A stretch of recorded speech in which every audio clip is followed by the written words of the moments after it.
Mensagens que edificam, ministradas pelo pastor Sidney Ferreira. Vamos todos abrir a Bíblia em 1 Tessalonicenses capítulo 2, versículo 4.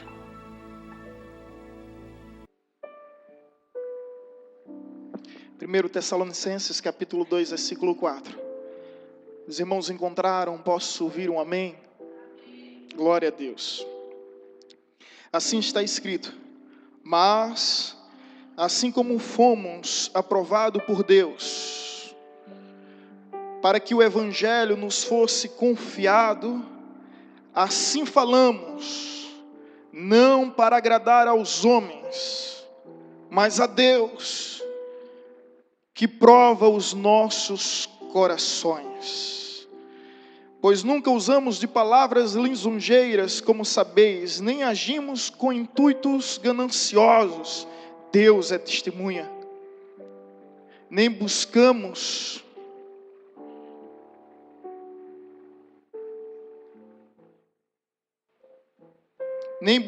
glória de homens, quer de vós, quer de outros, embora pudéssemos, como apóstolo de Cristo, ser-vos pesado. Antes nos apresentamos brandos entre vós, com ama que acaricia seus próprios filhos. Pai, em nome de Jesus, nós rogamos a direção do Teu Santo Espírito sobre esta palavra. Desde já te louvamos e te bendizemos, pela certeza que temos que o Senhor se faz presente em nosso meio. Portanto, toca profundamente e poderosamente em cada coração. Amém. Podeis sentar, irmãos. Eu gostaria de dar ênfase aqui ao versículo 4, que diz: mas assim como fomos aprovados por Deus, para que o Evangelho nos fosse confiado, assim falamos, não para agradar aos homens, mas a Deus, que prova os nossos corações. Permita-me agora novamente enfatizar a parte terminal do versículo 4, que diz: assim, pois, falamos, não para agradar a homens, mas a Deus, que prova os nossos corações. Deus seja louvado por esta palavra. Conta-se uma história de 3 personagens: um senhor de idade, um jovem e um jumento. E eles tinham o objetivo de chegar a determinado local. Eles tinham um propósito e um destino traçado. E assim se reuniram e foram rumo ao seu objetivo. O senhor, o jovem e o cavalo, ou o jumento. Eles queriam chegar a algum lugar. De repente, no meio do percurso, passa um primeiro grupo. Um grupo de pessoas, que eu vou dizer que é o primeiro grupo de pessoas. E olha para eles e dizem: que homens bobos, tendo um jumento, andam a pé. E passaram. E o Senhor olhou para o jovem e disse: realmente eles têm razão.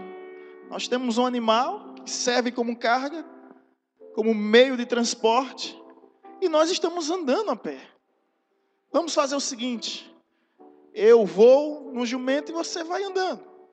Só que de repente passou um outro grupo de pessoas, que é o segundo grupo.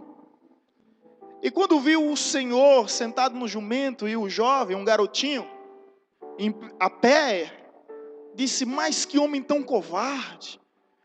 Como é que ele pode permitir que uma criança ande a pé, enquanto ele vai no conforto do jumento?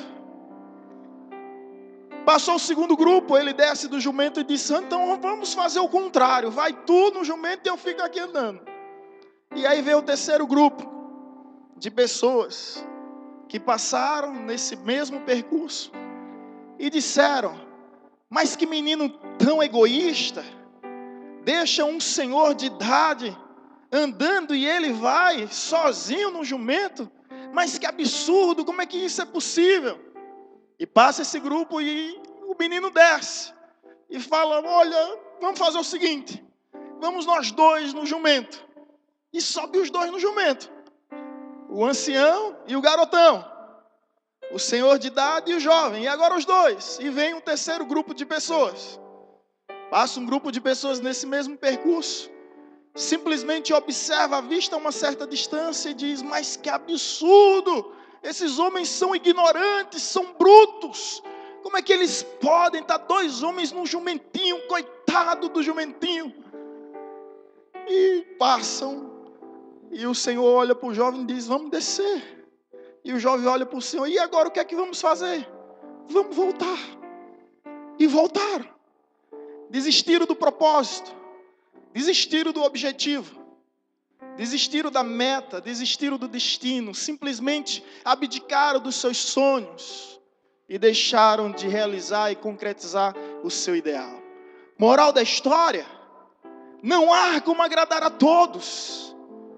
Há uma máxima que diz: eu não conheço o segredo do sucesso, mas o segredo do fracasso é querer agradar a todos em todo tempo.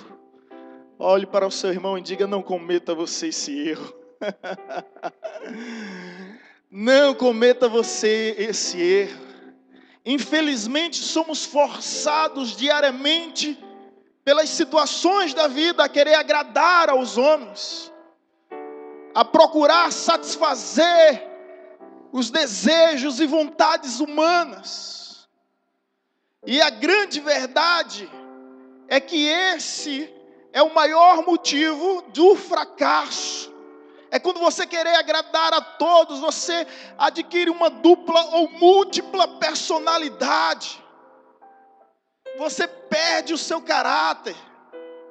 Porque você quer agradar a todos, você quer agradar gregos, você quer agradar troianos. Você não se define, fica em cima do muro. E você já conheceu de quem, você já sabe a história de quem pertence a esse muro, não já? Só para relembrar a memória de alguns, né? E refrescar a daqueles que não conhecem. Conta-se que o jovem está lá em cima do muro, de um lado o inferno, do outro lado a igreja. O inferno calado, sem nenhuma histeria, sem nenhum alvoroço. Já a igreja completamente histérica: vem para cá, sai daí, esse não é o teu lugar, Deus tem um plano na tua vida, Jesus te ama. E o jovem: eu não entendo, porque a igreja fica dessa forma e o inferno nem aí. Aí Satanás: olha, fique à vontade, fique o tempo que você quiser, desejar e precisar, afinal de contas esse muro é meu. Você não foi chamado para ficar em cima do muro. Diga isso à pessoa que está ao seu lado: saia de cima do muro, saia de cima do muro, saia de cima do muro, saia de cima do muro. Jesus disse: quem não é por mim é contra. Quem comigo não junta, espalha. Não existe neutralidade, ou você é ou você não é. Jesus exortou e repreendeu a igreja de Laodiceia: você não é nem frio, nem quente. Quem dera fosses frio ou quente, mas porque és morna, estou a ponto de vomitar-te. O que é morno é aquele indeciso, inconstante, que vive oscilando. Lembra do que o pastor Tiago diz em sua epístola? Não pense que o homem de ânimo dobre alcançará alguma coisa da parte de Deus. O que é um homem de ânimo dobre? Um dia feliz, outro dia triste. Um dia louvando, outro dia murmurando. Esse é um homem de ânimo dobre. E nós não podemos ser neutros em diversas questões e situações. Mais do que nunca, precisamos nos posicionar e revelar ao mundo quem verdadeiramente nós somos e quem verdadeiramente nós cremos. Sai da caverna, irmão.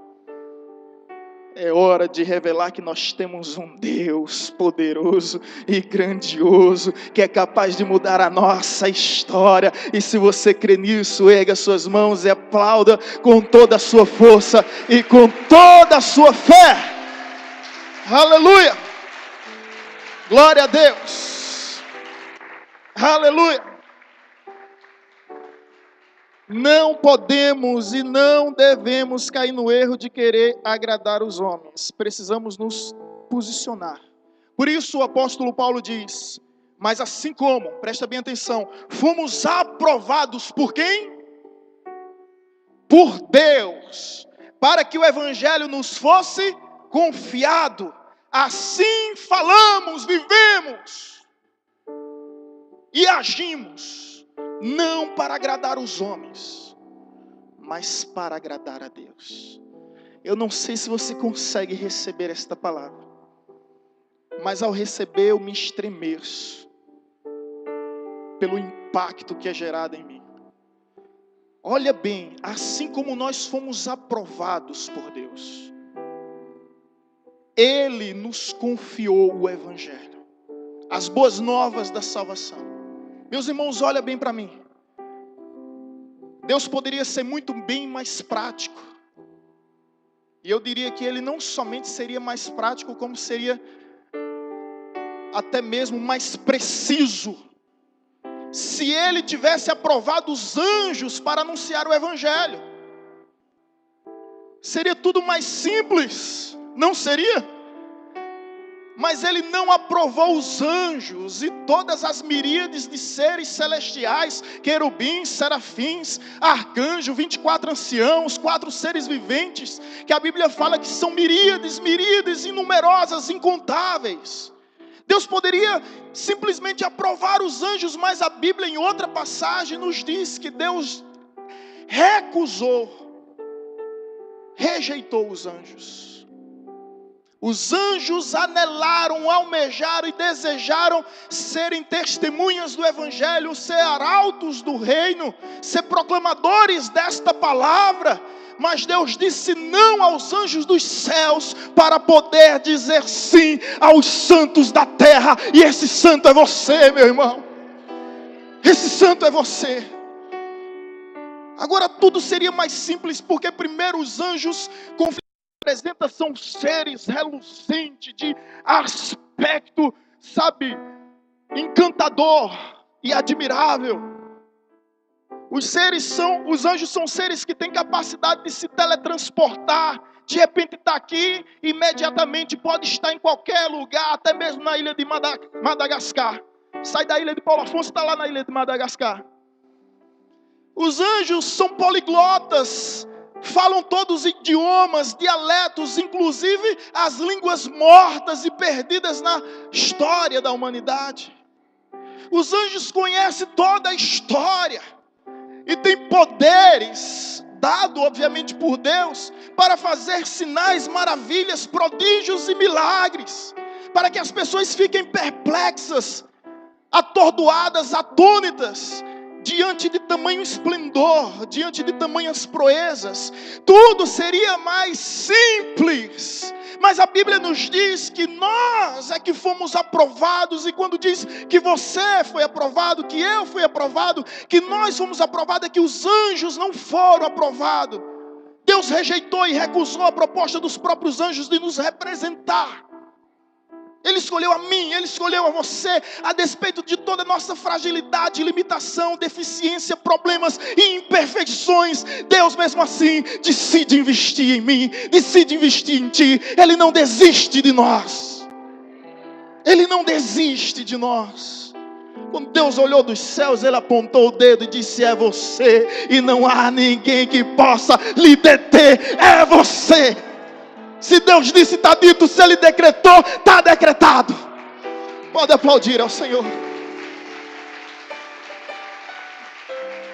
Aleluia. É você. Tudo seria tão mais simples, meu Deus. Tudo seriam tão mais práticos. Mas simplesmente Ele nos aprovou para essa tão grande missão, da qual eu confesso, eu não sou digno. Mas também reconheço. E quem é? Não é por mérito, é pela graça.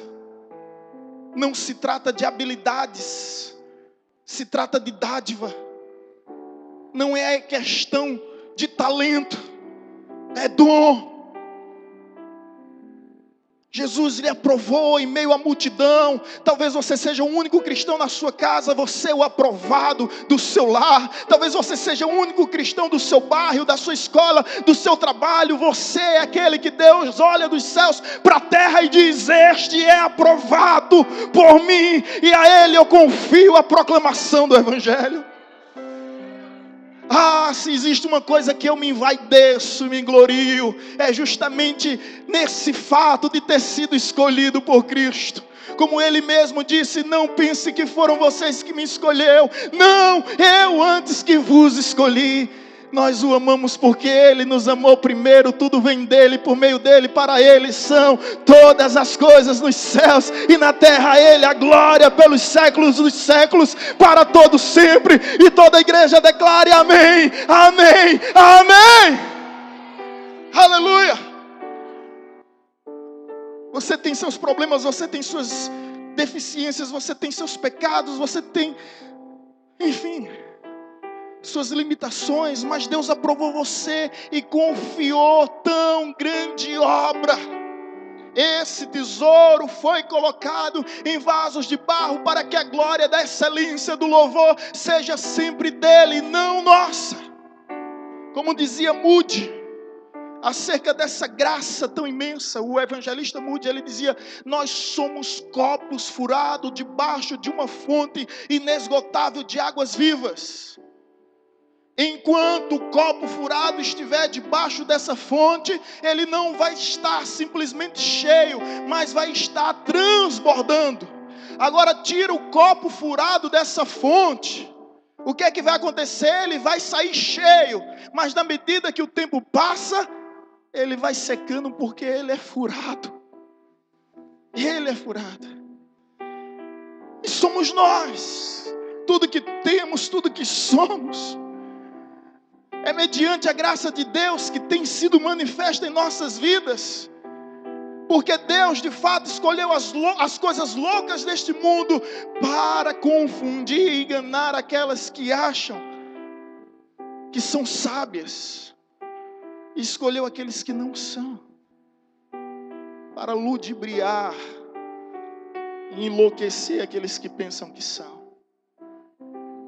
Mas a verdade é essa, irmãos, tão grande confiança que nos foi outorgada. Fomos aprovados com um propósito, com um objetivo: proclamar o Evangelho.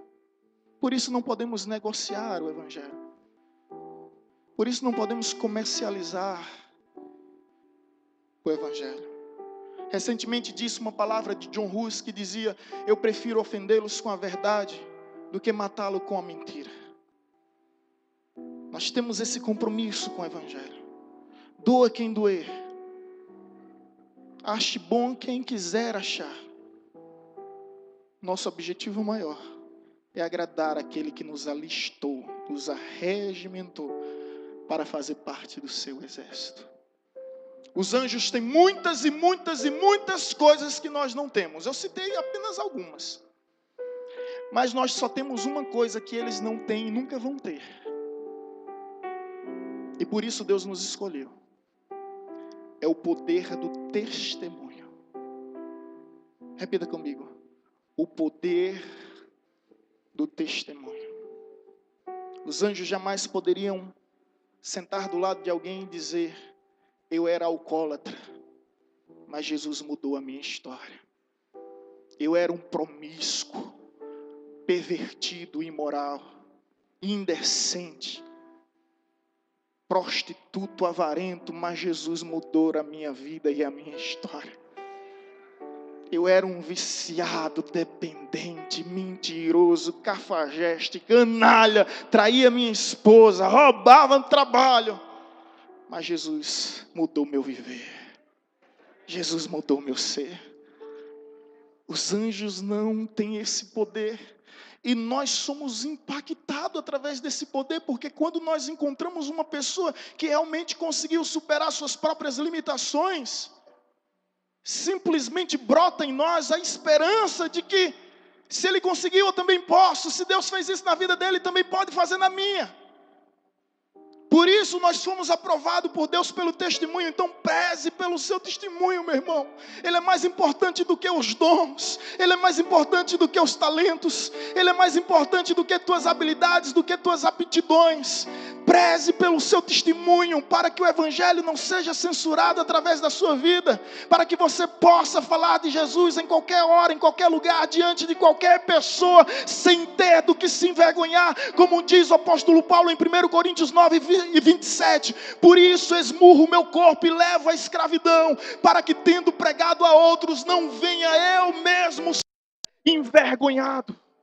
Prezar pelo testemunho de vida, porque você pode cantar bonito, você pode representar bonito, você pode tocar bonito, você pode ensinar bonito, você pode pregar bonito, mas se você não tiver um testemunho de vida, vai haver uma incoerência entre o que você fala, entre o que você vive, ao ponto que suas palavras serão ensurdecedoras nos ouvidos daquele que te ouve, perderão todo o efeito. Por isso, preze pelo seu testemunho, para que você possa chegar no fim da sua vida e dizer: combati o bom combate, completei a carreira, guardei a fé até o fim, e a coroa que está guardada para mim, não somente para mim, mas para todos quanto amam a sua vinda, eu receberei das mãos do justo rei. Aleluia. Preze pelo seu testemunho, irmãos. Preze, porque a nossa vida foi comprada com alto preço, até a última gota de lágrima, de suor e de sangue na cruz do Calvário. Isso para nos fazer sacerdotes, para nos fazer reinos. Preze pelo seu testemunho. Por mais difícil que seja, lute contra sua própria carne e faça morrer as suas vontades, para que Cristo venha resplandecer em você. E você venha ter a certeza sempre da consciência em paz, que fez o que fez, disse o que disse, porque és um aprovado de Deus, a quem Deus pôde confiar o evangelho. Mas assim, o texto novamente, mas assim como fomos aprovados por Deus, para que o evangelho nos fosse confiado, assim falamos não para agradar aos homens, mas a Deus, que prova os nossos corações. Ainda que você não seja aceito, ainda que você seja criticado, ainda que você seja rejeitado, ainda que você seja banido de determinados vínculos convencionais, ainda que você seja censurado por alguns, satirizado pelos outros, o que importa é você ter a consciência em paz e poder dormir tranquilo, de que fez a vontade de Deus. Porque, meus irmãos, nós estamos nadando contra a maré do mundo. Não significa que nós estamos na direção errada, nós estamos na direção certa. É o mundo que está na direção errada e nós estamos contra essas forças. Nós estamos, prosseguindo contra essas forças de todo esse sistema que é regido por forças antagônicas que se opõem à vontade de Deus. Não é fácil ser cristão. E eu não estou aqui para te iludir e dizer que é fácil, mas é simples. Nem tudo que é simples é fácil, nem tudo que é fácil é simples. É simples, é somente crer e obedecer, como dizia o evangelista C.S. Lewis. O evangelho é puro e simples, basta crer e obedecer.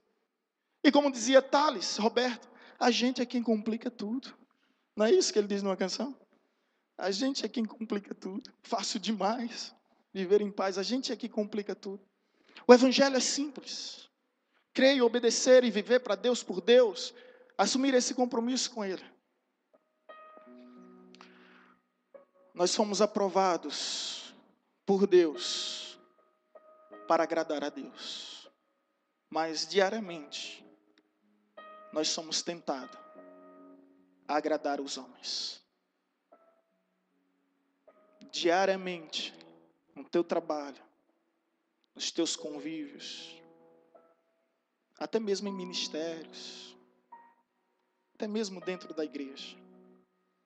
Quero dizer à igreja que eu não fui chamado. Isso eu disse um dia para a minha diaconisa, a vice-moderadora Nilde, a gente conversando sobre um assunto. Eu disse: Nilde, eu não fui chamado para massagear ego de seu ninguém. Lembra disso, Nilde? A gente estava tratando sobre um assunto. Disso você pode ter certeza. Que eu não sou um artista e eu não estou representando nada. Não fui chamado para massagear ego de seu ninguém, porque o pastor tem duas palavras. Uma para chamar as ovelhas e a outra para expulsar os bodes. Se ele não tiver essas palavras, é melhor ele deixar o cajado. Vai ser qualquer outra coisa, mas não sobe no altar não, meu irmão, porque você é movido pelas opiniões alheias, porque você permite ser influenciado pelos comentários, por qualquer tipo de calúnia que possa existir. E como profetas de Deus, nós não podemos nos dar essa permissão. Como disse algumas vezes aqui, torno a repetir, meu grande exemplo na Bíblia é João Batista, um homem que preferiu perder a cabeça do que perder a consciência. Eu também não quero perder o juízo, por isso prefiro perder a cabeça. E às vezes ver minha cabeça numa bandeja, servindo de espetáculo. Eu sei que isso vai acontecer e eu sei que eu não sou o único nessa história. O próprio Jesus me alertou em João 15, assim como me amaram, também vos amarão. Mas assim como também me odiaram, vos odiarão. Assim como me obedeceram, vos obedecerão. Mas assim como me perseguiram, também vos perseguirão. Não é o servo maior do que o Senhor. Então o que aconteceu comigo, vai acontecer com vocês também. Então o que é que importa nessa história toda? Nós não estamos aqui e não vivemos nesse mundo para agradar a todos, mas simplesmente para agradar um só. Esse é aquele que veio ao mundo, morreu por nós, ressuscitou, está à destra de Deus Pai e voltará para reinar com justiça e com equidade por toda a eternidade. É a Ele que eu devo satisfação. É diante dEle que eu presto conta da minha vida.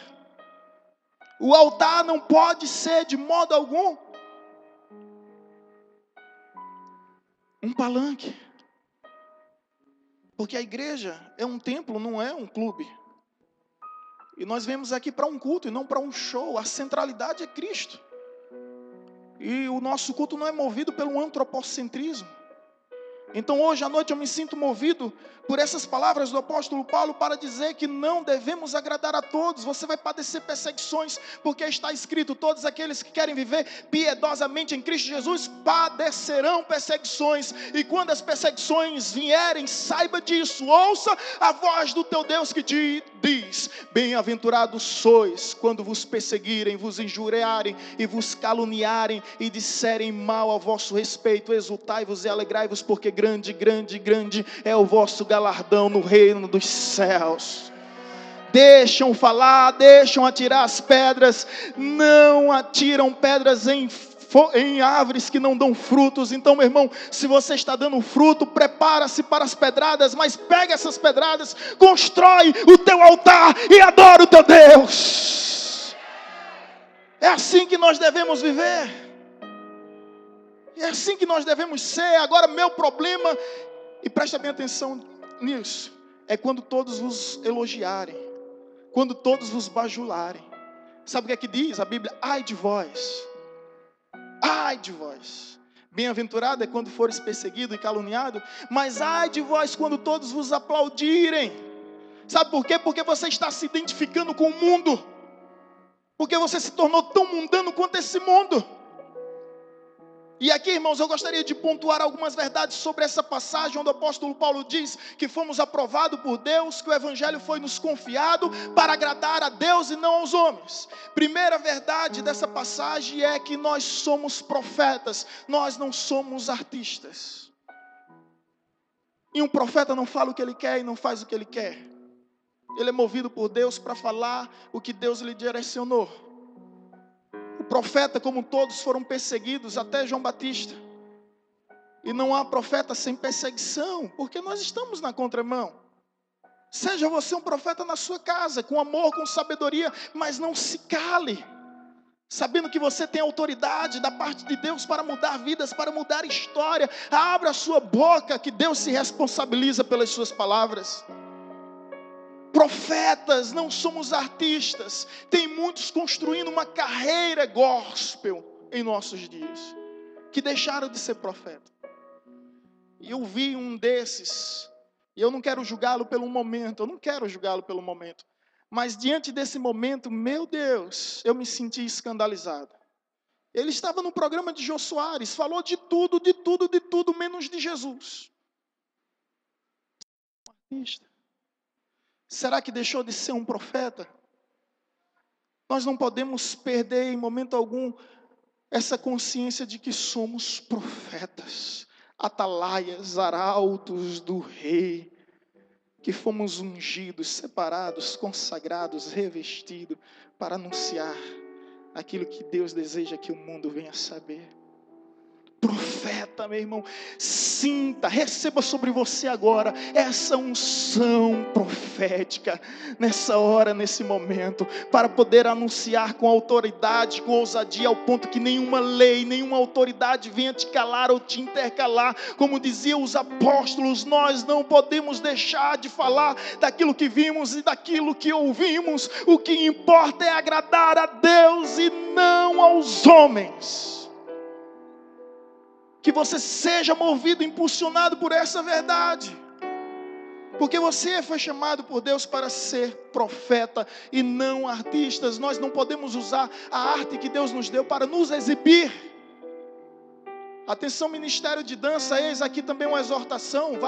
Deus vai fluindo aqui, eu vou falando aquilo que vem no coração.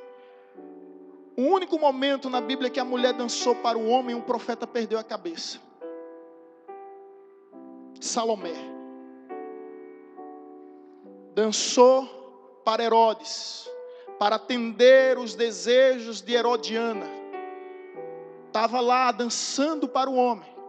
E Herodes disse: pede-me o que tu queres, que eu te darei até a metade do meu reino. Ela disse: eu quero a cabeça de João Batista. Um profeta perdeu a cabeça num dia em que a mulher dançou para o homem. Por isso, quando a gente está aqui, seja lá o que for que venhamos fazer, temos que fazer com temor e com tremor, porque está escrito: tira as sandálias dos teus pés, porque esse lugar em que pisa é terra santa, é terra de Deus. Nós somos profetas, irmãos, nós não somos artistas. Disseram para um compositor aqui no Brasil, conhecido, todos nós já adoramos com música dele. Disseram: olha, quero lhe chamar para compor uma música do mundo. Eu não trabalho mais para o mundo. Mas olha, o camarada com astúcia e perspicácia disse: faz o seguinte, eu vou te dar 100 mil pela música.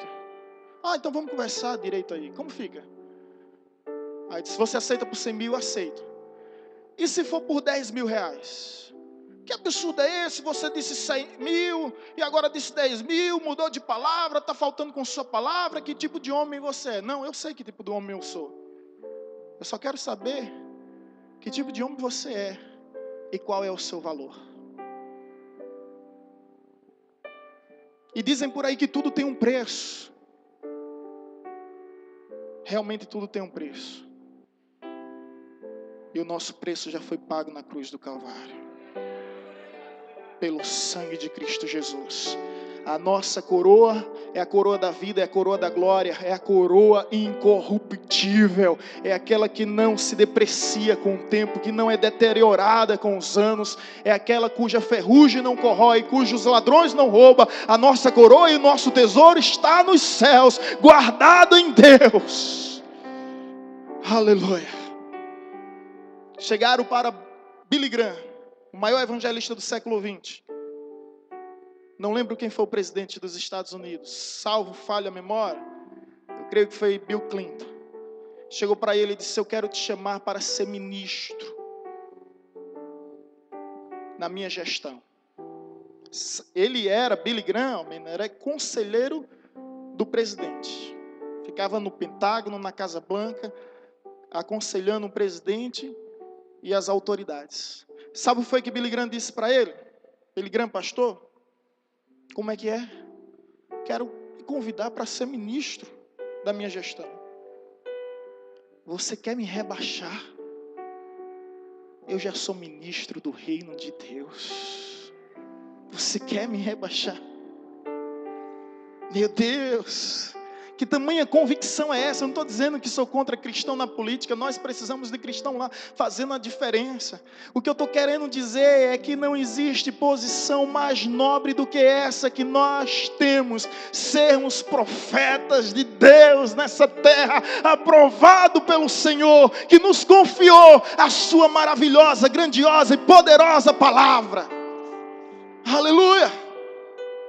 Você não é artista, você é profeta, meu irmão. Você não é movido por cachê. Você é movido por vidas. Por vidas. Eu já participei de vários eventos aqui na cidade, que não vou dizer o nome. Mas a situação lá em relação à remuneração, ao cachê, é triste, gente. É triste. É cada valor absurdo, cada exigência horrível, que você se escandaliza.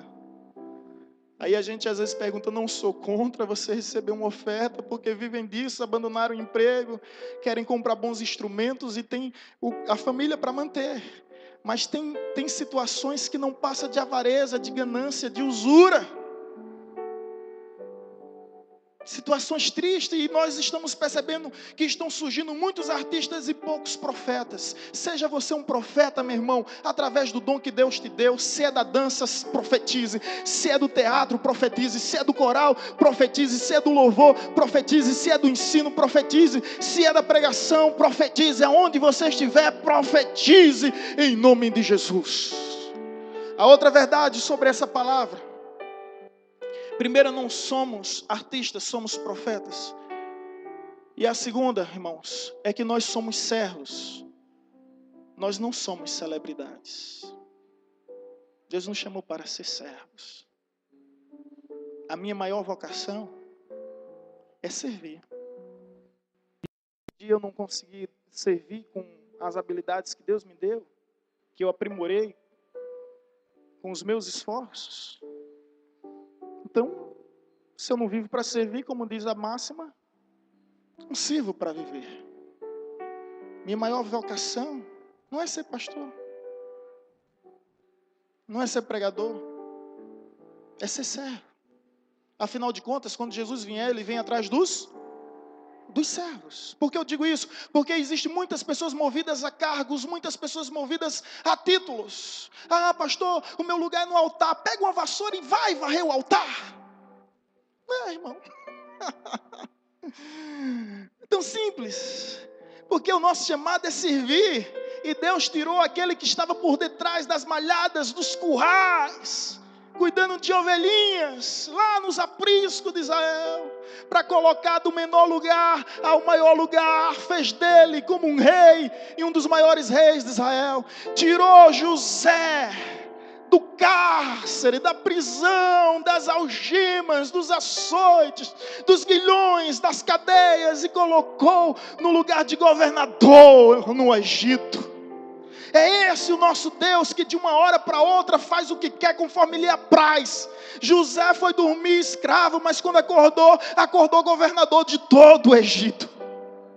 É assim que Deus faz. Mas por quem Deus faz isso? Por aqueles que são servos, que são disponíveis, que são prestativos, que dizem, eis-me aqui, estou aqui. Está precisando de alguém? Pode contar comigo. Será que Deus pode contar contigo? Será que você tem esse coração de servo e prazer em servir? Servir para a glória de Deus, não para o louvor dos homens, não para que as pessoas saibam. Não para que as pessoas saibam.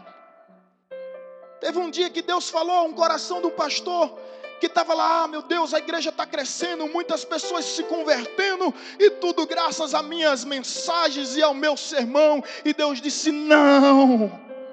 Então é graças aos louvores. Deus disse, não.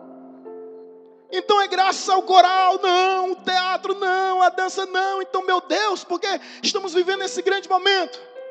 Aí Deus disse, é por causa daquela irmã, que é zeladora da igreja.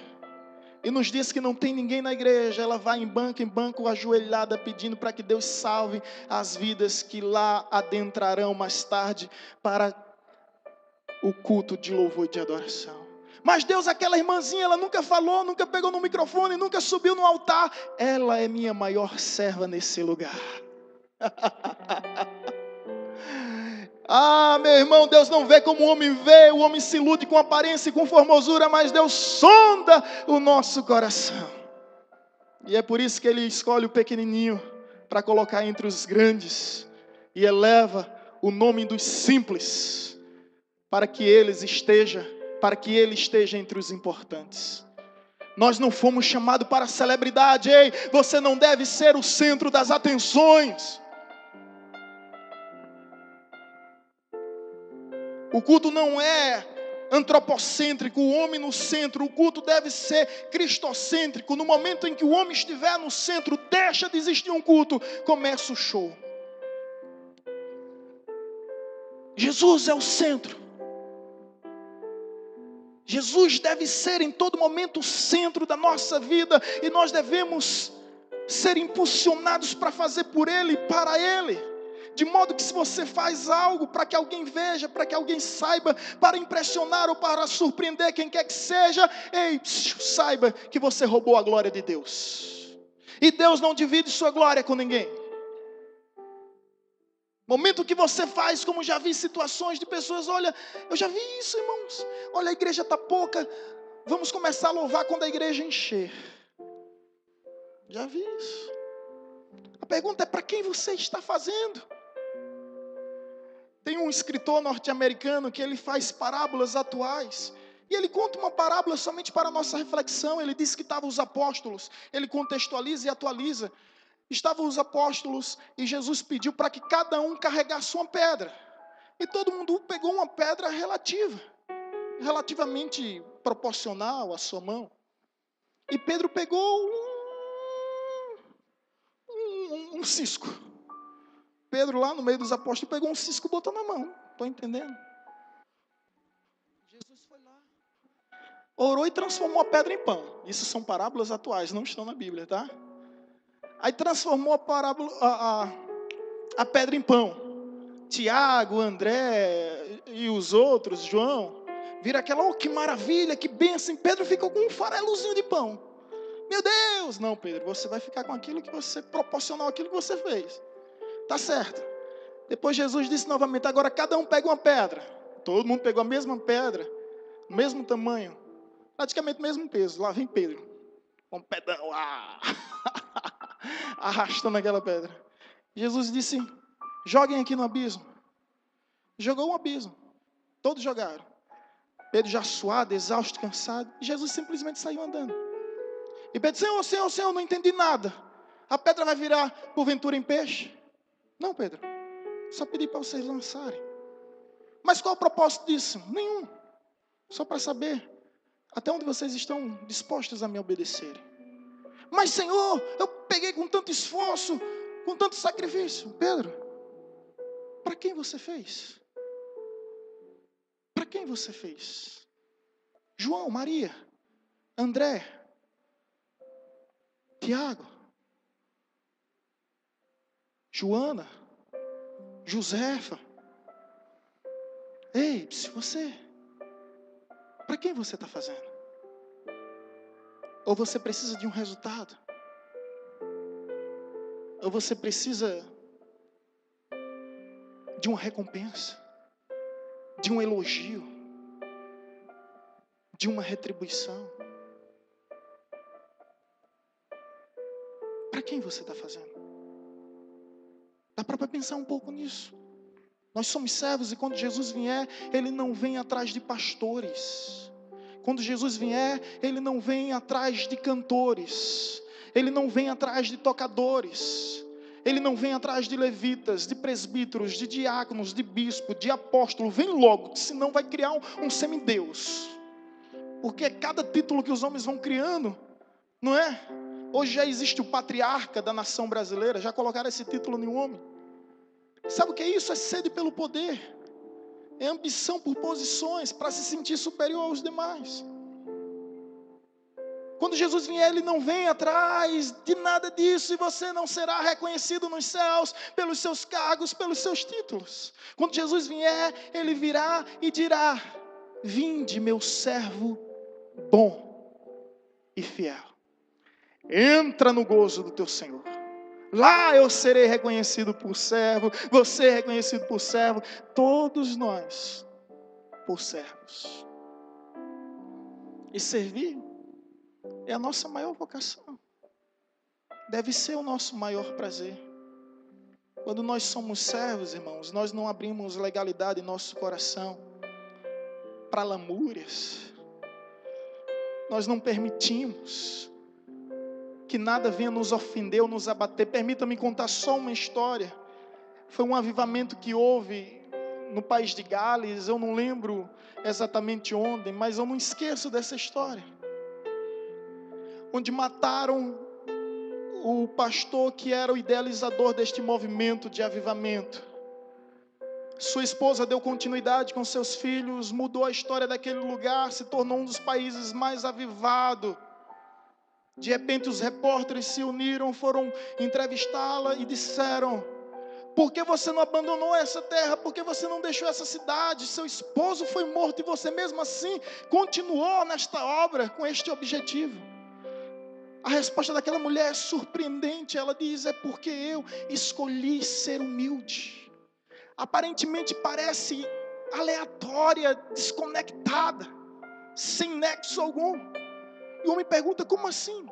Se existe algo que Jesus nos ensinou, ao ponto de dizer: aprendei de mim. Ei, olha só, aprendam isso. Você tem aula na escola, no cursinho, na faculdade, na universidade? Não tem hora que o pastor, eu tenho um professor que dizia bem assim, ó, enfatizando aqui, é uma boa questão para a prova. Todo mundo ficar esperto e anotar.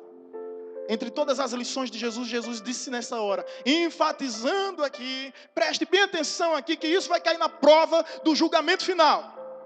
Aprendei de mim, que sou humilde. Aprender com Ele. Com Ele. Há quem diga bem assim, quando a pessoa se declara humilde, ela não é, né? Já viu isso? Dizem que um dos maiores exemplos de uma pessoa orgulhosa é quando ela diz que é humilde. Quando ela diz: eu tenho tanto orgulho da minha humildade. Você já viu que ela não é humilde. Mas Jesus tem essa exceção. Ele pode olhar para qualquer um, em qualquer lugar e dizer: ei, aprendei de mim, olha para mim. Olha para mim. Sou humilde. E o repórter perguntou: mas como assim? O que é humildade para você? Humildade é não me importar com o mal que me fazem. Posso ouvir um amém? Humildade é não me importar com o mal que me fazem. Isso é uma pessoa humilde. Uma pessoa soberba, arrogante, egocêntrica, é aquela que com tudo se fere, com tudo se machuca, com tudo fica enclausurada. É a mimosa pudica. Conhece a mimosa pudica? É a dormideira. Conhece essa planta dormideira? Você se aproxima nela, toca nela, ela faz o quê? Se fecha todinha. Tem muita gente assim. Passou por mim, nem me deu a paz do Senhor. Meu Deus do céu. Pastor nem falou comigo, passou correndo assim com a cabeça baixa. Meu Deus do céu. Aí procura motivo. Eu não vou mais para a igreja não, porque o irmãozinho não me chamou para cantar. Você pensa que eu estou brincando? Seria cômico se não fosse trágico. Mas isso irmãos. Precisamos ser humildes. Ei, você não é nenhuma celebridade, você foi chamado para ser servo. E o maior exemplo de Cristo como servo é na cruz do Calvário, lembrar de mim, lembrar de ti. E a despeito de todo o sofrimento, de toda a rejeição, de toda a dor, Ele foi capaz de interceder por nós, dizendo: Pai, perdoa, porque eles não sabem o que fazem. Já disse isso uma vez e torno a repetir: a maior recompensa de amar não é ser amado. A maior recompensa de amar é o próprio amor. Você deve amar não em busca de recompensa ou retribuição, porque talvez você nunca seja reconhecido, talvez você nunca seja correspondido, mas saiba que amar vai lhe fazer bem, vai lhe trazer o bem. E Jesus na cruz do Calvário poderia perguntar: Pai, onde estão os 10 leprosos que eu purifiquei? Onde estão os mortos que eu ressuscitei? Onde estão os endemoniados, possessos que eu libertei? Onde estão os cegos que eu curei? Os surdos que eu curei? Onde estão as pessoas que eu ajudei, que eu tanto fiz bem? Ele não se importa com isso. Ele olha para toda a multidão e diz: perdoa, perdoa, perdoa. Eles não sabem o que fazem. Aplauda o Senhor.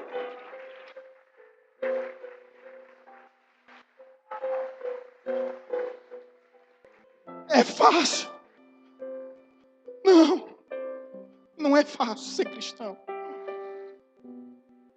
Não é fácil. De modo algum é fácil. Mas saiba que você foi aprovado por Deus para isso. Deus confiou em você o Evangelho, e isso é Evangelho, é oferecer a outra face, é andar 2 milhas se for possível para aqueles que te exigem que ande mais uma, é dar a túnica para aqueles que roubaram a tua capa. E isso é Evangelho. É fácil? Não. E quem está falando aqui não é uma pessoa perfeita que cumpre à risca tudo que está dito. Às vezes cometo os meus lapsos, mas o que eu peço a Deus é um coração admoestável, capaz de aprender, se arrepender e voltar atrás quantas vezes for possível. Por isso eu digo aqui em alto bom som: se alguém tiver alguma implicância comigo, seja de qualquer natureza, venha até mim. Se eu estiver errado, eu vou te pedir perdão, mas se eu estiver certo, eu também vou te pedir perdão, meu irmão. Eu nasci de novo, eu sou cristão. O céu é maior que tudo isso. A glória é para Deus, o louvor é dele. A Ele pertence toda a glória. Toda a glória. Toda a glória.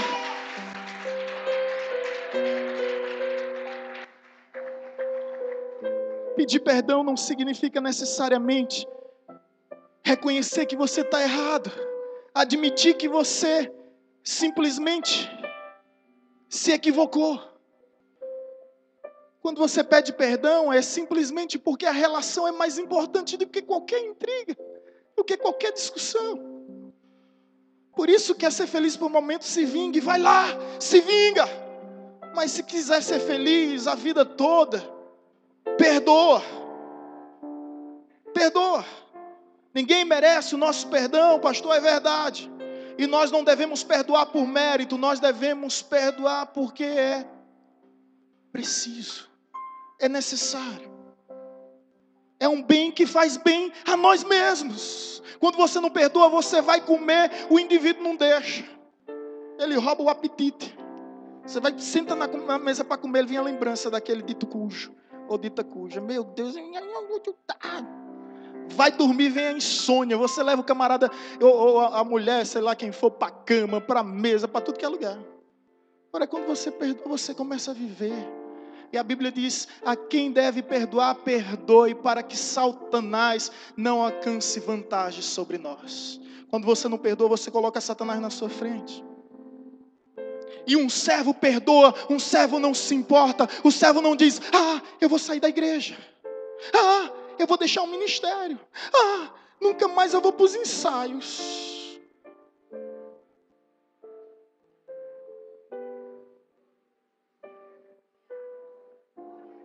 Para quem você está fazendo? Jesus teve tantos motivos para desistir de nós. Tantos motivos. Mas Ele foi até o fim. Quer saber? É por Ele que nós devemos ir até o fim. Por Ele. Por Ele. Por isso, quando somos perseguidos, nos alegramos. Quando somos injuriados, não revidamos. apenas vivemos o evangelho que nos foi confiado, porque sabemos que fomos aprovados por Deus para tão grande obra. Para tão grande obra. Portanto, irmãos, é para agradar a Deus, então se cale. É para agradar a Deus, então fale. É para agradar a Deus, então faça. É para agradar a Deus, não faça. Seja movido, impulsionado pela consciência de agradar a Deus.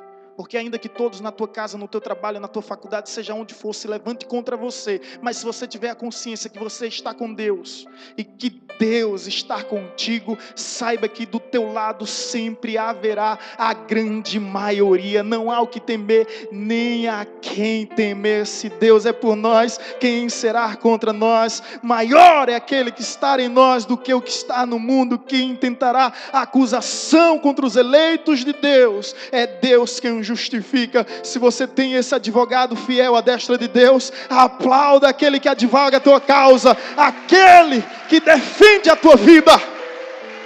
Aleluia! Advogado fiel, tu és para mim, Senhor, tu és para todos nós. E aqui eu quero concluir dizendo o que o reitor do seminário presbiteriano em Recife disse certa feita. O aluno perguntou: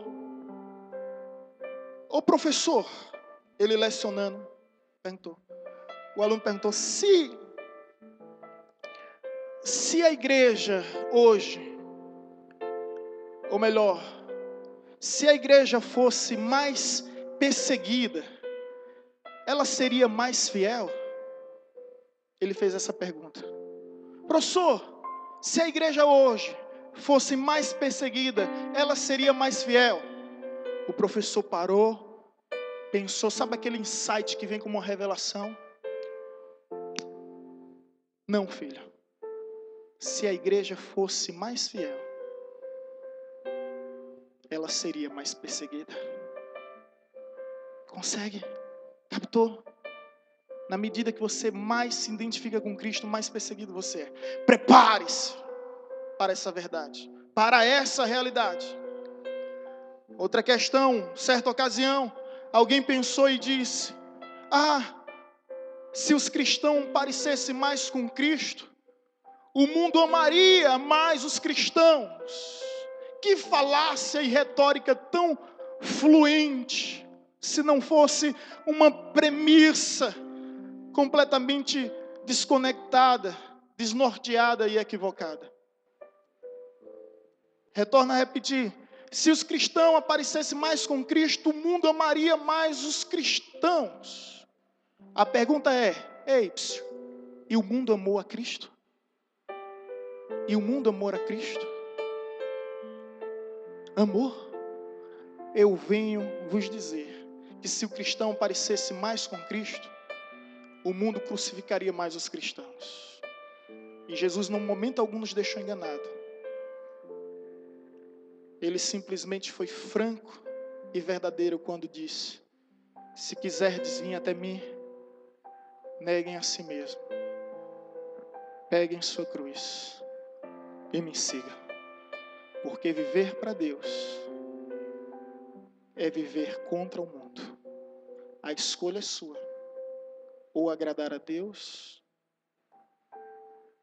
ou agradar aos homens.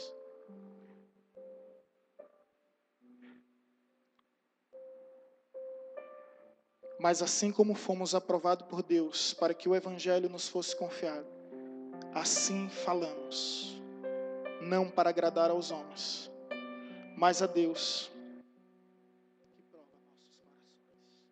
Quero te convidar a se colocar de pé nessa hora.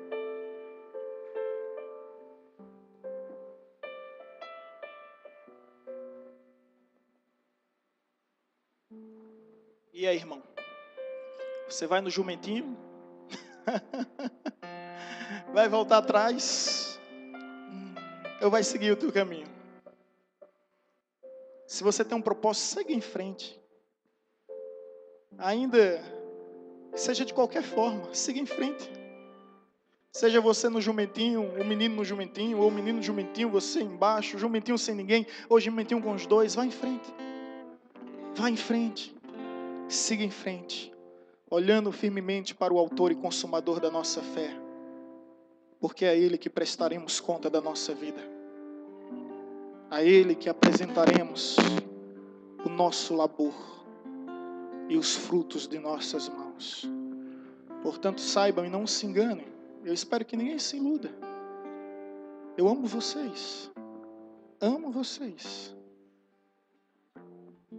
Mas eu não fui chamado para agradá-los. Não fui chamado para agradá-los.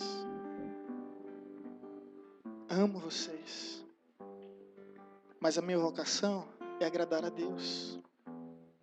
A Deus. A Deus. E a Deus. E disso, podem ter certeza.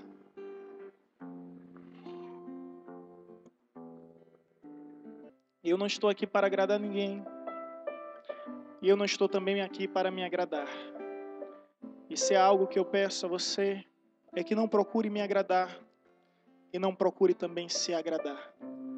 Se juntos agradarmos a Deus, essa força vai resultar na glória de Deus. A recompensa não vem de pastor. A recompensa de pastor não vem de ovelha, a recompensa de ovelha não vem de pastor. A recompensa vem do Senhor. E o que importa é que Ele cresça e resplandeça. E que nós nos diminuímos mais e mais, até desaparecer. Que o Senhor Deus Todo-Poderoso vos acompanhe e vos guarde, vos leve em paz para os vossos lares e abençoe a vossa família hoje para todos sempre. E todo o povo de Deus declara: